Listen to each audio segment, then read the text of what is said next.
adalah nama sebuah kota kecil yang terletak di lembah di pedalaman semenanjung Istria, Kroasia. Istria sendiri adalah wilayah yang dikenal dengan pemandangan alam yang memukau, pantai-pantai berpasir putih, dan desa-desa kuno yang indah.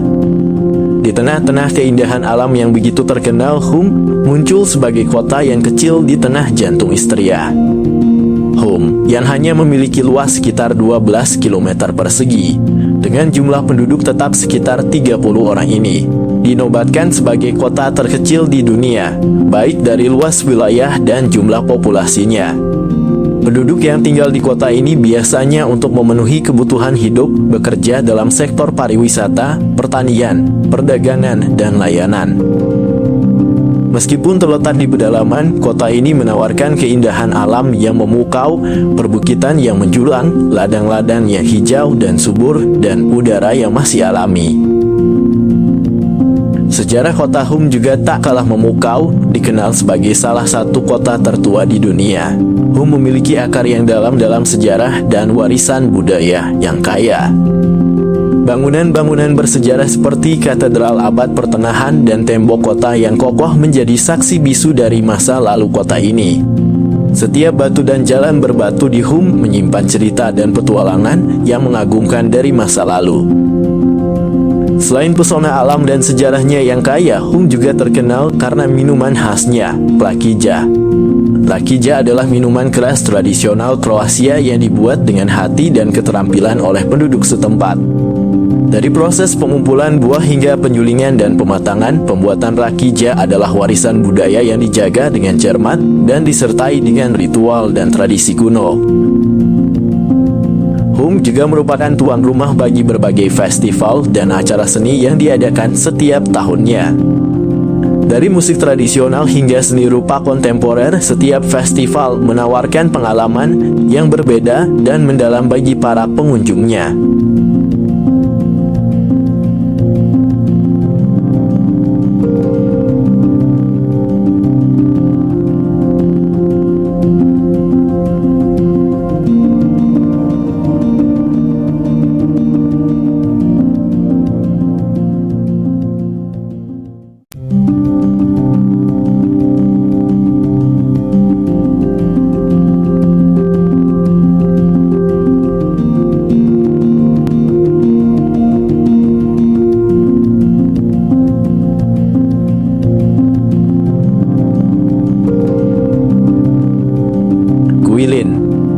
Adalah sebuah kota yang memukau mata dunia karena keindahan alamnya yang menakjubkan. Kota yang terletak di antara pegunungan Karst yang memukau dan dikelilingi oleh sungai-sungai indah dan lembah yang hijau ini terletak di Provinsi Guangxi Zhuang, Cina. Luas Guilin mencakup wilayah sekitar 27.800 km persegi, menjadikannya sebagai salah satu kota terbesar di wilayah otonom Guangxi Zhuang. Guilin merupakan rumah bagi sekitar 5 juta jiwa yang sebagian besar penduduk kota ini adalah dari etnis Han. Meskipun wilayah ini juga memiliki sejumlah minoritas etnis, termasuk etnis Zhuang, Yang, dan Miao. Keberagaman etnis yang beragam ini memberikan warna tersendiri kehidupan sehari-hari. Guilin memiliki sejarah yang kaya yang telah berlangsung selama ribuan tahun. Bukti arkeologis menunjukkan bahwa wilayah ini telah dihuni sejak zaman Neolitikum dan menjadi pusat kegiatan manusia sejak zaman dinasti Qin pada 221 sampai 207 sebelum Masehi. Selama berabad-abad, Guilin telah menjadi tempat penting dalam sejarah Cina, memainkan peran dalam politik, budaya, dan perdagangan. Pada abad ke-20, Guilin meraih ketenaran internasional sebagai destinasi wisata yang menakjubkan. Pemandangan alamnya yang mempesona telah menarik perhatian wisatawan, seniman, dan penulis dari seluruh dunia. Sungai Li dengan karst-karstnya yang megah menjadi subjek lukisan, puisi, dan cerita rakyat. Selama beberapa dekade terakhir, Guilin telah mengalami perkembangan pesat dalam industri pariwisata dan infrastruktur. Tetapi kota ini telah berhasil mempertahankan pesonanya yang alami. Taman kota dan jalan-jalan bersejarah masih menjadi daya tarik utama bagi pengunjung. Sementara kehidupan pedesaan yang damai memberikan kontras yang menyegarkan dengan kehidupan perkotaan yang sibuk. Dengan keindahan alamnya yang menakjubkan, sejarah yang kaya, dan keberagaman budayanya, Guilin tetap menjadi destinasi yang memikat bagi para wisatawan dari seluruh dunia. Dengan berbagai atraksi wisata dan pengalaman budaya yang ditawarkannya, Guilin tidak hanya menawarkan pesona alam yang memukau, tetapi juga kesempatan untuk menjelajahi warisan budaya yang kaya dan beragam dari Cina.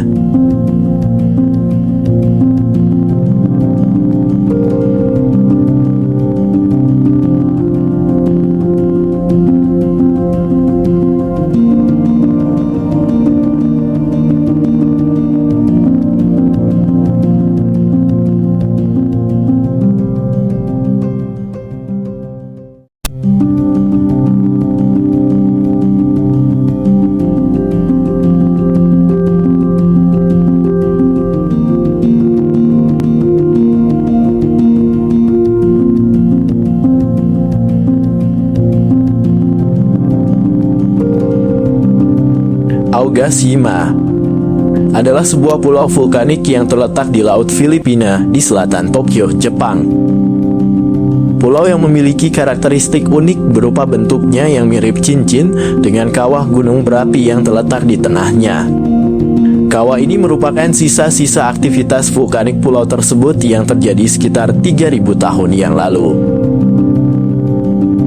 Aogashima merupakan salah satu dari 7 pulau yang membentuk Kepulauan Izu yang terkenal dengan keindahan alamnya. Aogashima memiliki luas sekitar 5,7 km persegi dan memiliki populasi sekitar 200 orang, menjadikannya salah satu pulau terpencil dan terisolasi di Jepang. Kehidupan di pulau ini masih sangat terkait dengan alam dan tradisi lokal. Sebagai pulau yang sangat terpencil, transportasi utama di pulau ini sangat terbatas. Dengan pilihan antara perjalanan helikopter yang dilayani oleh pemerintah atau kapal feri yang berlayar dari pulau-pulau terdekat seperti Hachijojima atau Mikurajima. Karena akses yang sulit, kehidupan di pulau ini masih sangat terjaga dan autentik dengan masyarakat yang menjaga tradisi dan kebiasaan lokal mereka. Meskipun terisolasi, Aogashima menawarkan pesona alam yang memikat bagi para pengunjung. Pemandangan tebing curam yang menjulang tinggi, air terjun yang indah, dan pantai berpasir putih menarik minat para petualang dan pencinta alam. Aktivitas yang populer di pulau ini termasuk hiking, menyusuri jalur-jalur yang menakjubkan, snorkeling di perairan yang jernih, dan menikmati matahari terbenam yang dramatis di atas Samudra Pasifik. Aogashima sebagai tujuan wisatawan, terdapat beberapa fasilitas seperti penginapan. Terdapat beberapa penginapan dan rumah tamu yang menyediakan tempat menginap bagi wisatawan. Pulau ini memiliki beberapa restoran dan toko kecil yang menyediakan makanan dan barang kebutuhan sehari-hari. Beberapa pemandian air panas alami tersebar di pulau ini menawarkan pengalaman relaksasi yang unik. Namun sebagai pulau vulkanik, Aogashima juga memiliki potensi bahaya. Meskipun letusan gunung berapi terakhir terjadi pada abad ke-18, aktivitas vulkanik masih dipantau secara ketat oleh otoritas setempat.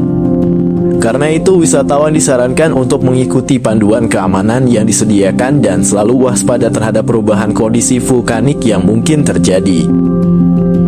Pulau Aogashima merupakan tempat yang unik dan menakjubkan bagi mereka yang mencari pengalaman yang berbeda dan ingin menjelajahi keindahan alam yang masih alami dan autentik. Dengan pesonanya yang memikat dan kehidupan tradisionalnya yang terjaga, Aogashima menawarkan pengalaman wisata yang tak terlupakan bagi siapapun yang memutuskan untuk memujuinya.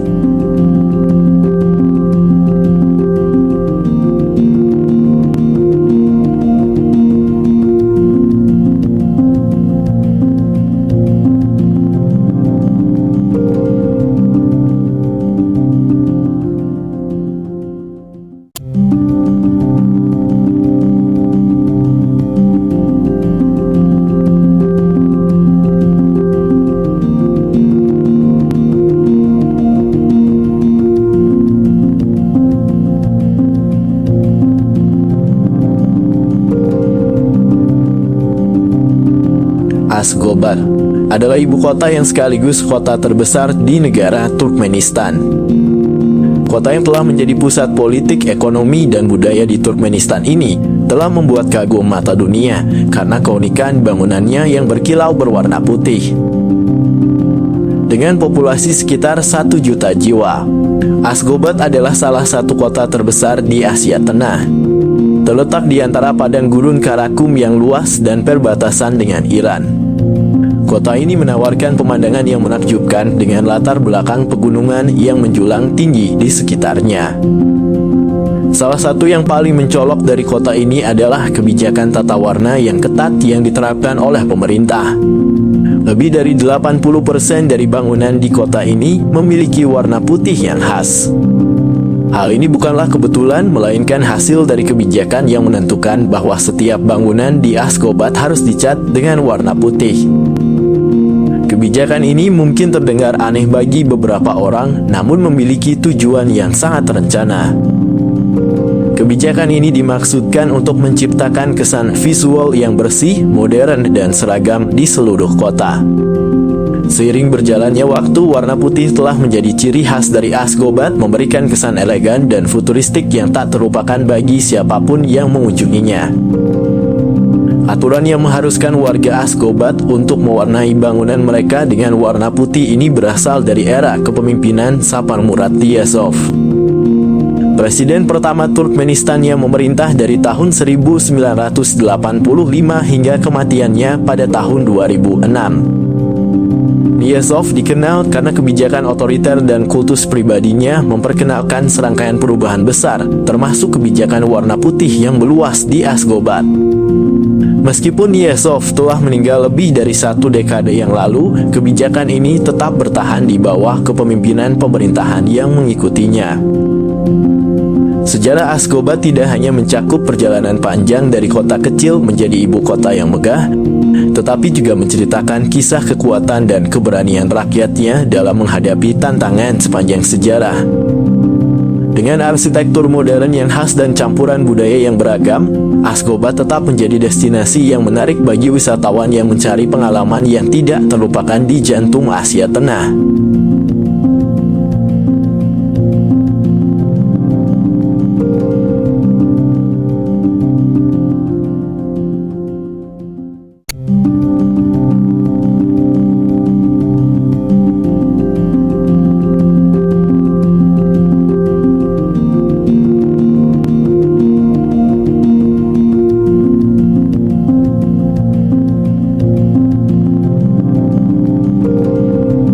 Dhaka adalah ibu kota Bangladesh dan merupakan kota terbesar di negara tersebut. Kota yang terletak di bagian tenggara di delta sungai Ganges Brahmaputra merupakan pusat ekonomi, politik, dan budaya di Bangladesh. Namun di balik keramaian dan kemajuan yang terlihat, kota ini juga merangkum kisah yang rumit tentang ketimpangan, ketidakseimbangan, dan tantangan yang tak kunjung usai. Dengan luas wilayah sekitar 306,4 km persegi, Dhaka adalah salah satu kota terpadat di dunia. Dengan jumlah penduduk diperkirakan lebih dari 21 juta. Dan pertumbuhan populasi yang cepat terus menekan infrastruktur dan sumber daya kota. Fenomena urbanisasi yang kuat mendorong ribuan orang setiap tahunnya meninggalkan pedesaan dan bermigrasi ke Dhaka dalam pencarian pekerjaan, peluang, dan kehidupan yang lebih baik. Sebagai negara maju, Dhaka mengalami masalah yang tak kunjung usai. Salah satunya adalah masalah polusi udara yang parah dengan tingkat polusi yang tinggi yang seringkali melampaui batas aman yang ditetapkan oleh Organisasi Kesehatan Dunia. Polusi udara ini disebabkan oleh berbagai faktor termasuk kendaraan bermotor yang banyak, pembakaran sampah terbuka, dan usaha industri yang tidak teratur. Akibatnya masalah kesehatan masyarakat menjadi semakin mendesak dengan tingginya angka penyakit pernapasan, kanker, dan penyakit lainnya yang terkait dengan polusi udara. Selain polusi udara, tingkat kemiskinan yang tinggi juga menjadi masalah serius di Dhaka. Meskipun ada sejumlah kelompok ekonomi yang mapan. Sebagian besar penduduk kota tinggal di permukiman kumuh yang tidak memiliki akses yang memadai terhadap fasilitas dasar seperti air bersih, sanitasi, dan perumahan yang layak. Ini menciptakan ketidaksetaraan ekonomi yang besar di antara penduduk kota, dengan sebagian besar populasi hidup di bawah garis kemiskinan dan menghadapi tantangan yang besar untuk mencapai mobilitas sosial dan ekonomi. Kepadatan penduduk yang tinggi menyebabkan tekanan besar pada infrastruktur dan layanan kota. Jalan-jalan di kota ini seringkali penuh sesak dengan lalu lintas yang lambat, kendaraan umum yang tidak teratur, dan pejalan kaki yang harus berbagi ruang dengan kendaraan bermotor. Kurangnya sistem transportasi massal yang efisien menyebabkan banyak orang bergantung pada kendaraan pribadi atau kendaraan umum yang tidak nyaman dan tidak teratur, yang semuanya menyebabkan kemacetan lalu lintas yang parah dan menambah kontribusi terhadap polusi udara. Upaya telah dilakukan oleh pemerintah dan otoritas kota untuk mengatasi masalah ini. Ini termasuk pembangunan sistem transportasi yang lebih efisien dan berkelanjutan, seperti kereta api ringan dan sistem metro, serta upaya untuk mengurangi polusi udara dengan mengatur kendaraan bermotor dan mengurangi pembakaran sampah terbuka. Namun banyak dari tantangan ini tetap belum terselesaikan dan memerlukan kerja keras bersama dari pemerintah, lembaga swadaya masyarakat, dan masyarakat secara keseluruhan untuk diatasi.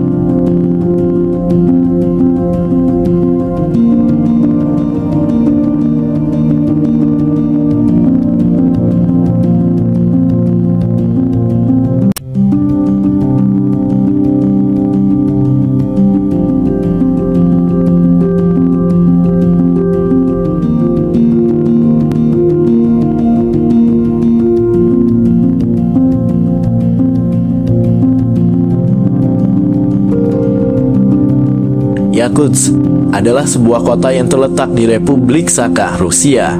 Kota ini memegang rekor sebagai salah satu tempat terdingin di dunia, di mana saat musim dingin melanda, termometer di kota ini bisa mencapai hingga 50 derajat Celcius, menciptakan kondisi yang nyaris tidak manusiawi bagi penduduknya. Yakutsk memiliki luas sekitar 122 km persegi dengan populasi sekitar 300.000 jiwa, menjadikan kota ini sebagai kota terbesar di Siberia. Namun kepadatan penduduk tidak sebanding dengan kota lain yang seukurannya, karena sebagian besar wilayahnya merupakan daerah pedalaman yang luas dan jarang dihuni. Kehidupan penduduk di kota ini dihadapkan pada tantangan yang luar biasa selama musim dingin. Mereka harus menghadapi suhu ekstrim dengan mengenakan pakaian tebal dari bulu binatang, kulit hewan, dan bahan sintetis yang dirancang khusus untuk melindungi dari dingin yang menusuk tulang. Bangunan di kota ini pun dibangun dengan teknologi tinggi yang dirancang untuk bertahan dari suhu rendah yang melampaui batas toleransi manusia. Sistem pemanas yang efisien dan tahan beku menjadi keharusan mutlak bagi setiap rumah dan gedung di kota ini. Yakutsk memiliki sejarah yang sangat panjang. Awalnya kota ini adalah benteng pada tahun 1632 oleh kuasa Rusia hingga menjadi pusat perdagangan penting di wilayah tersebut.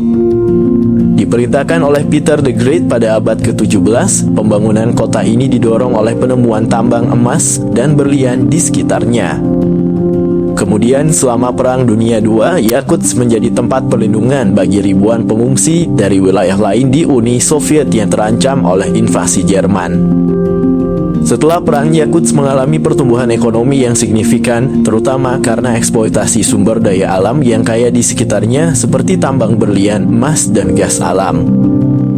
Meskipun tantangan iklim yang ekstrim, Yakutsk terus berkembang menjadi pusat budaya, pendidikan, dan administrasi di wilayah tersebut. Universitas dan lembaga pendidikan tinggi muncul di kota ini, menarik para siswa dari seluruh Rusia dan luar negeri untuk belajar di bawah suhu yang ekstrim. Meskipun kehidupan di Yakutsk dipenuhi dengan tantangan yang unik, penduduknya memiliki semangat dan kebanggaan yang kuat akan kota mereka yang ekstrim ini. Yakutsk tidak hanya menjadi tempat tinggal, tetapi juga menjadi bagian penting dari identitas mereka, mewakili ketahanan dan ketangguhan manusia dalam menghadapi alam yang paling keras sekalipun.